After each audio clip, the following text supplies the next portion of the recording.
Hey, what's up? My name is Rose and welcome back to my YouTube channel!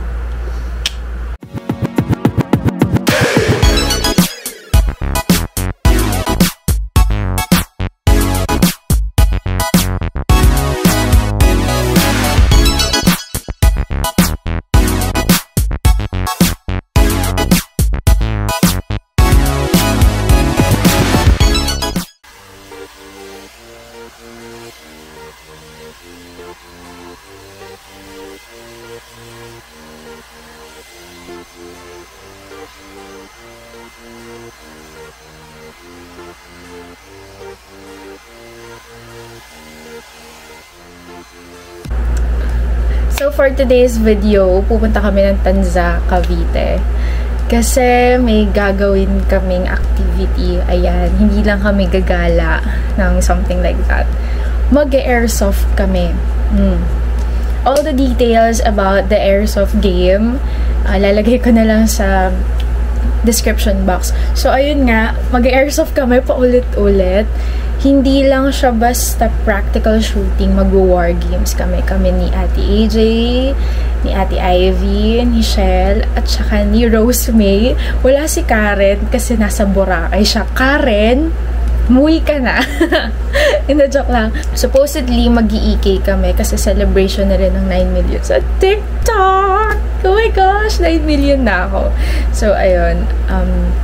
Yun nga, dapat sa EK kami kaso masyadong expensive. Like, if pupunta kami doon, mag-EK pass kami kasi nga baka mamaya mahaba mahaba yung pila. Eh, nakita ko yung yung Airsoft Gaming. Tapos, sinend ko yung link kay Ate AJ. Sabi niya, yan yung gusto ko. Eh di, doon na kami. Imbes na sa EK, diba, nakatipid pa kami ng libo-libo. Kasi nga, 1.8 kasi yung i-avail namin sa EK. Tapos, wala pa dun yung pagkain. Nakakaloka. Ayun. Nag-aayos na ako para pagdating nila, rekta, alis na kami. Kasi 12 PM yung sked namin. Hanggang 3. 3 hours yun. Pero feeling namin, hindi yun mamamaximize eh. Kasi, hello, nakakapagod kaya yun, yung Airsoft Gaming. Kasi, syempre, magbabarilan. Alam niyo ba yung naalala niyo ba yung paintball na, what they call this, na vlog ko? Mas malala daw yun. Kasi yung sa paintball, maliit lang yung venue. So, hopefully, mas malaki yung sa Airsoft para mas nakakagalaw kami ng maayos. Ayan. Tapos, pagkatapos ng Airsoft Gaming, pupunta kami ng Somo Market. Siguro mga 6 PM, ganyan. Doon na rin kami kakain. Kasi, a-attend kami ng gig ni Red. Si Red, friend ko siya. Tapos, yan, nakakanta-kanta siya. Yung Somo Market, around dito lang din sa Cavite. Sobrang daming, sobrang daming bilihin. Kaya sabi ko, mapapasabak tayo ngayon. Eh, ang priority ko, bumili ako ng shorts. So, yeah. Tapos, sobrang daming pagkain doon. Nakapunta na kami doon nila Rose May. Tapos, first time doon nila Ate Ivy. Kaya, yeah. Expected namin na maraming tao kasi nga Sunday. Kaya, bahala na. Importante, mag-enjoy ngayong araw. Mag-aayos pa rin ako ng buhok kasi sumpungin yung buhok ko eh. Ngayon, medyo okay siya. Maglalagay na rin ako ng Sanrio later. Magdadala na rin siguro ako ng clip. Hindi ako naglagay masyado ng makeup. Like, lang to, blush. Natara. Arte. Hindi na ako masyado naglagay ng makeup kasi pagpapawisan na rin naman ako mamaya. So, hindi na ako mag-e-effort. Pagdating namin sa Somo, on the way sa Somo Market, doon na lang ako mag-aayos kasi nga, wala lang. Gusto ko lang. Bakit ba? You don't know what it is. Tagal ni Rose May. Usapan namin 8 something. Nagising ako almost 9 na. Kaya medyo maga-maga pa yung mukha ko. Hindi na ako masyado nakakapag-vlog talaga kasi kung alam nyo lang kung gaano ako ka-busy. Like, hindi ko masingit yung pag-vlog. Kahit nakasked na yung vlogging sa mismong araw na yun. na-e-kiss siya. Like, di ko siya nagagawa kasi nga may sudden work. So, hopefully, makapag-vlog na ako talaga. Like, ang dami kong pending, promise. Yung graduation makeup ko, hindi ko na nagawa. Yung college Q&A, wala pa rin. Ano pa ba? Yung collection of wigs and extensions ko, wala pa rin. So, marami akong plano. Yung a day in my life ko, hindi ko magawa kasi nga, imbis na pag-vlog yung iniisip ko sa hapon, natutulog ako kasi gusto ko magpahinga minsan. Yun lang.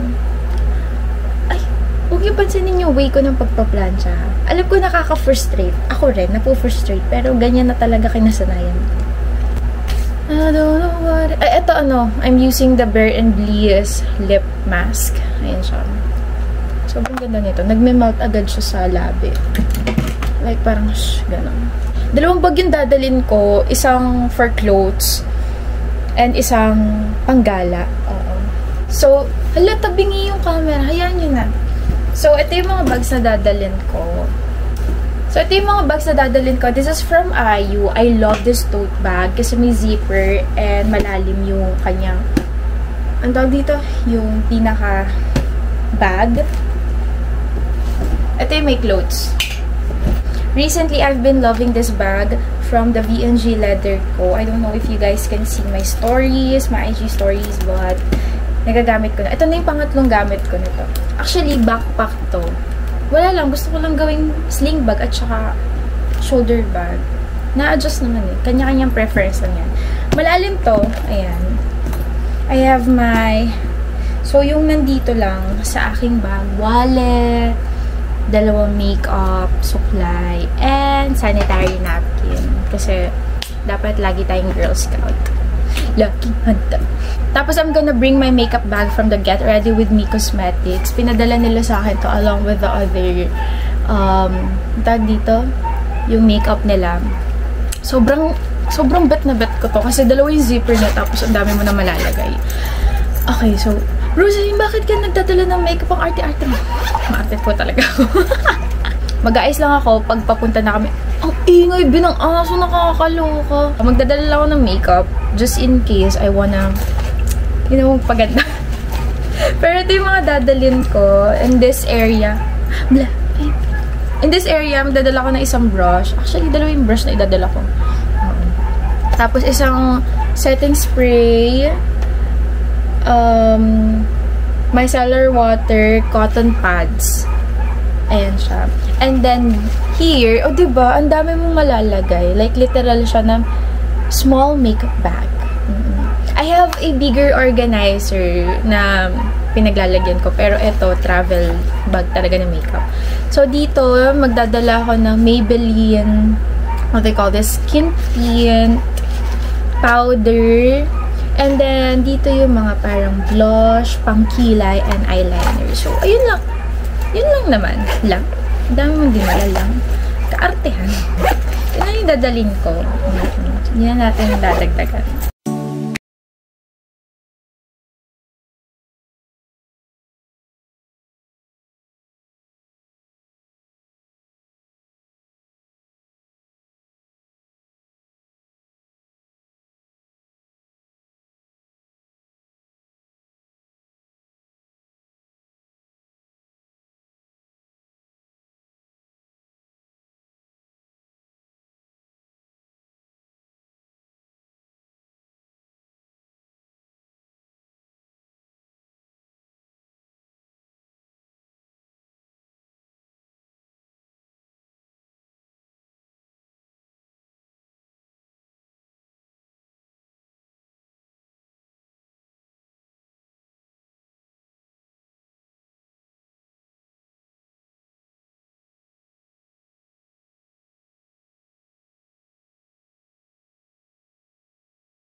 Dito na lang si Karen.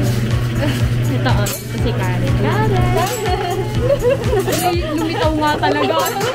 Ang crazy.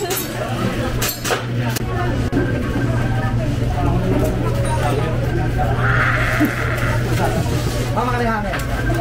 Yun din sa amin. Thank you. Patay mo mag-alis. Hindi mo ba alis? Face mask mo? Paano ipalo? Protection din. Wala na po. Wala na. May protection tayo. May parang ano na. Gusto din. Oo, pasikot. Hindi na siya makakahinga.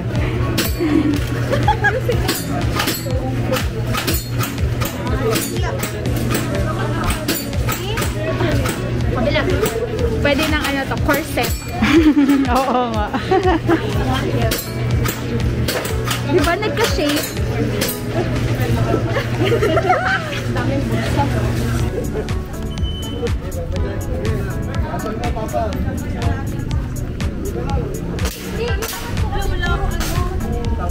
Ready na po, madam?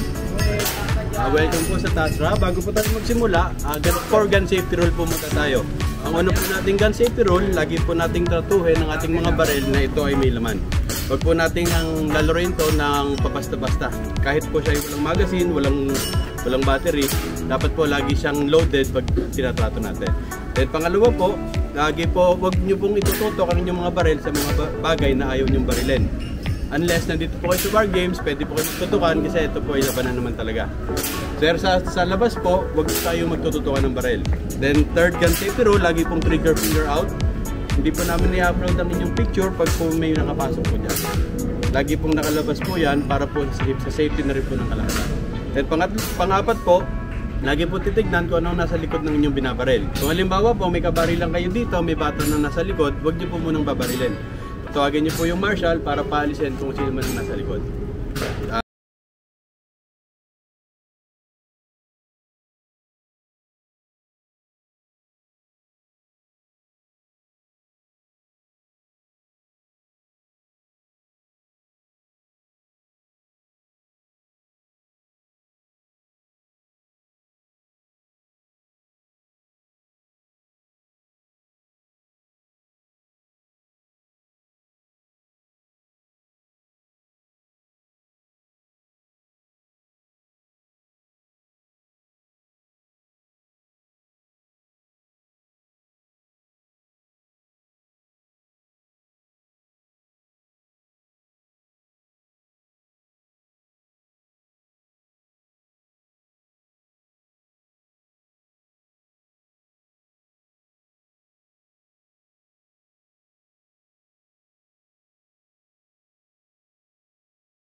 Go, go, go, go, go!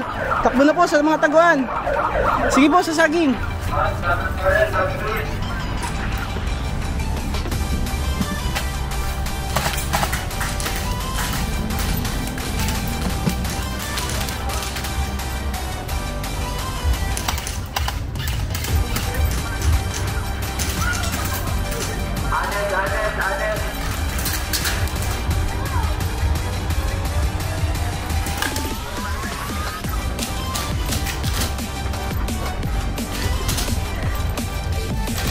Taas lang ang baril pag-hit.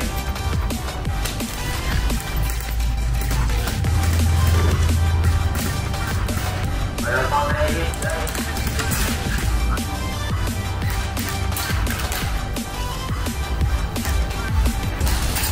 Hit! Hit! Number 1, hit! Isa na lang po. Taas lang baril, yung hit na. Safe zone, safe zone. Awag pong ano, mag-contact ko. Bawal, sugot! Ate, Hindi ako sumugod. hindi ako sumugod. Pwede naman, gumalaw na lang kayo para magpapatahan. Bakit natipat-tipat lang kayo? Iwasan nyo na lang yung talagang masyadong close. Wala tayo sa paintball, ate. Grabe, sa paintball kasi nag-ano kami talaga, naglalapitan.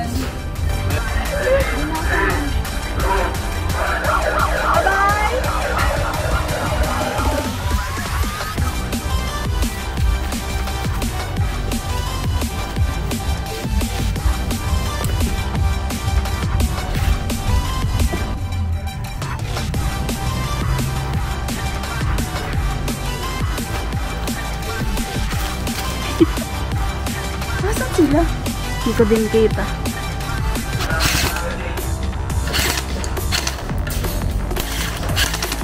Kamot, walang lumalabas. Meron po. Meron ba?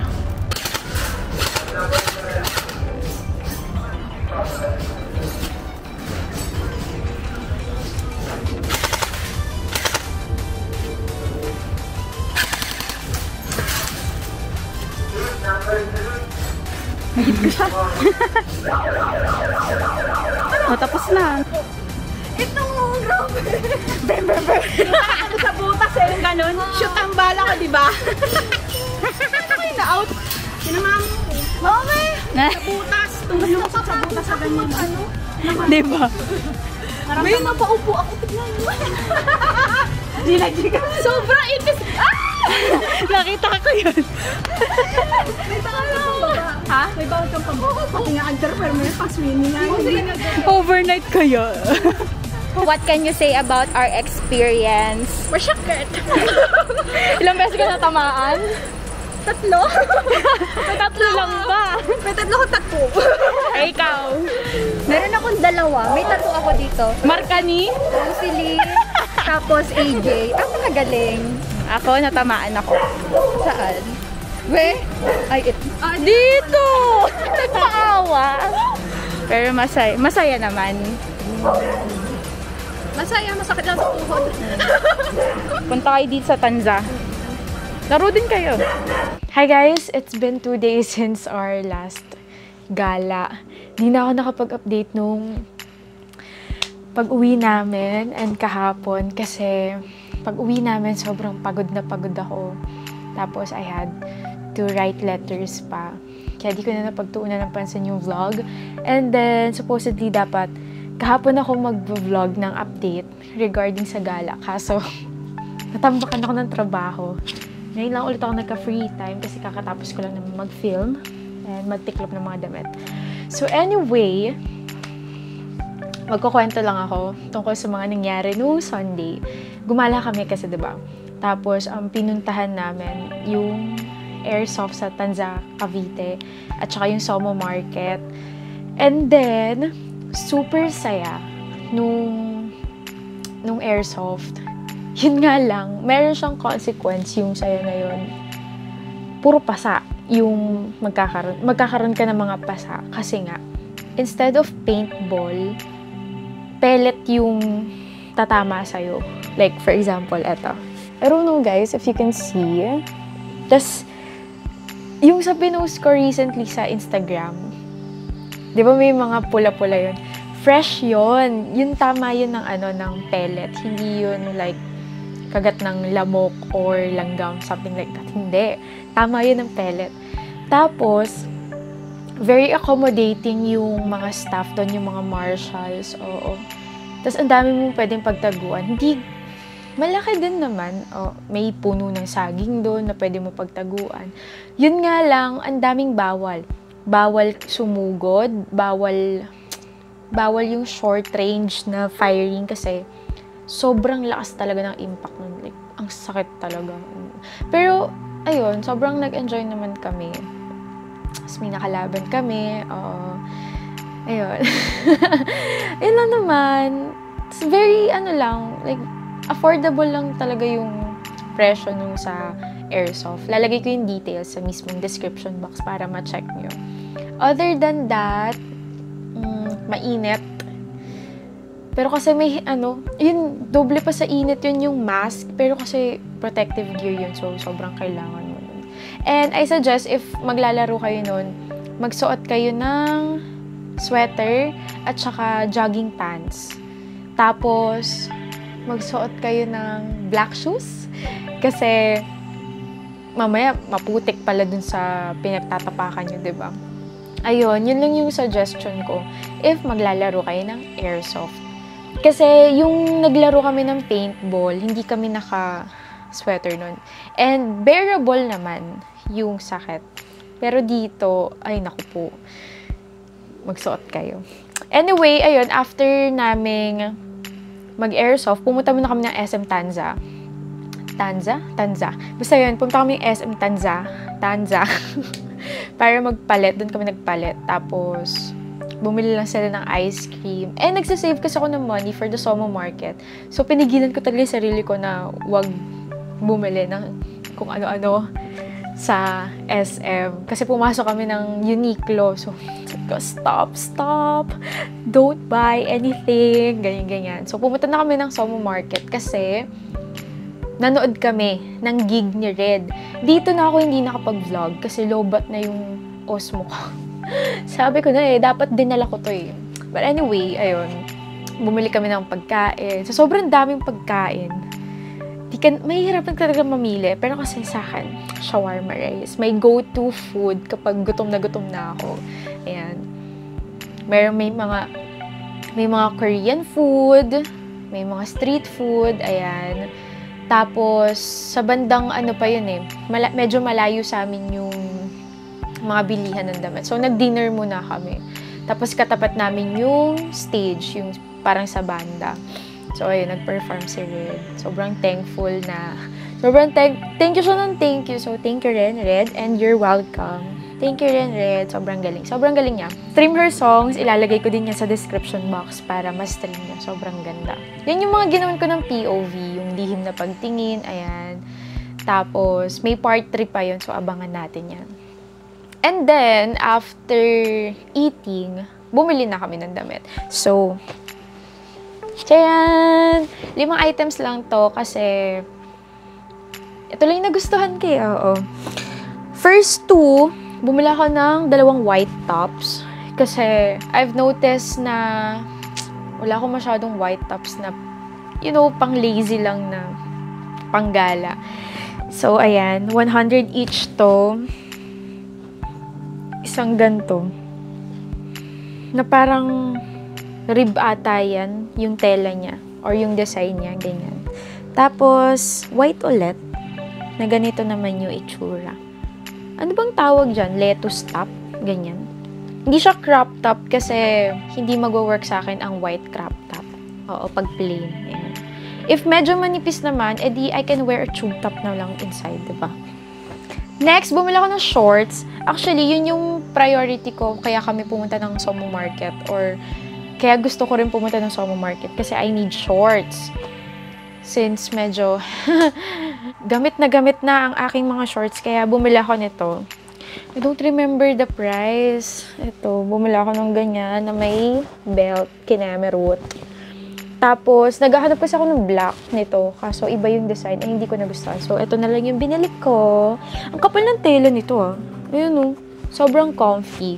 Tapos, hindi siya masikip sa akin. Like, yung sa thighs ko, hindi siya like hapet. Ganun. So, thumbs up for you. Next, bumili ulit ako ng shorts. I think this is only 75 pesos. Ayan siya. Parang faded. And then, last but not the least, bumili ako ng pantalon. Ayan. Tcharan! Wala to sa usapan kasi kakabili ko lang ng 2 pants sa SM last week. Parang last week yata. Hindi ko pa nasusuot yun. So, sabi ko na, hello, bibili ba ako? Ganyan. Baka mamaya manghinayang ako. Tapos, nasa mannequin to. So, tinanong ko na, ate, pwede patingin nga po. Ganyan. Di, hinubad. Kasi ang kita lang, eto, na ripped. Tapos, sabi ko, ginanon ko. Sabi ko, uy, sakto yung length. Kasha. Ganyan. Pag angat ko, nakita ko. Tignan nyo naman. May rip dito sa likod. Tapos, may isa pang rip dito sa likod din. Natawa kami kasi nga, unexpected yung design niya. Pero design daw talaga to. So, I asked. Sabi ko, magkano po to? Sabi niya, 130 pesos. Ginrab ko na. Di, pag uwi ko, ito agad yung una kong sinukat. Because, ang ganda. Sobrang worth it. I mean, sa lahat ng pantalon na nakita ko dun sa Somo Market, I'm glad na ito yung binili ko. And I'm glad na dito talaga na-fix yung mata ko. So, yeah. That's it for my haul. Short haul lang kasi yan lang yung nabili namin Gabi na rin yun, and yung mga bestseller tops daw sa ibang shop, nabili na nung Saturday or Friday pa, kaya sayang, diba? But overall, it was super fun. I enjoyed. being with my friends. Ayan, si Karen. Sinasabihan kaming madaya kasi nasa Boracay siya. So, ayun. Nag-video call kami sa kotse. Daya nyo! Daya nyo! Gumaganon siya. Mag-enjoy ka dyan sa Boracay. Anyway, yun lang. That's it for my vlog. Thank you guys for watching. Don't forget to subscribe, click notification bell button, like and share this video, and see you on my next vlog. Bye-bye! Bye!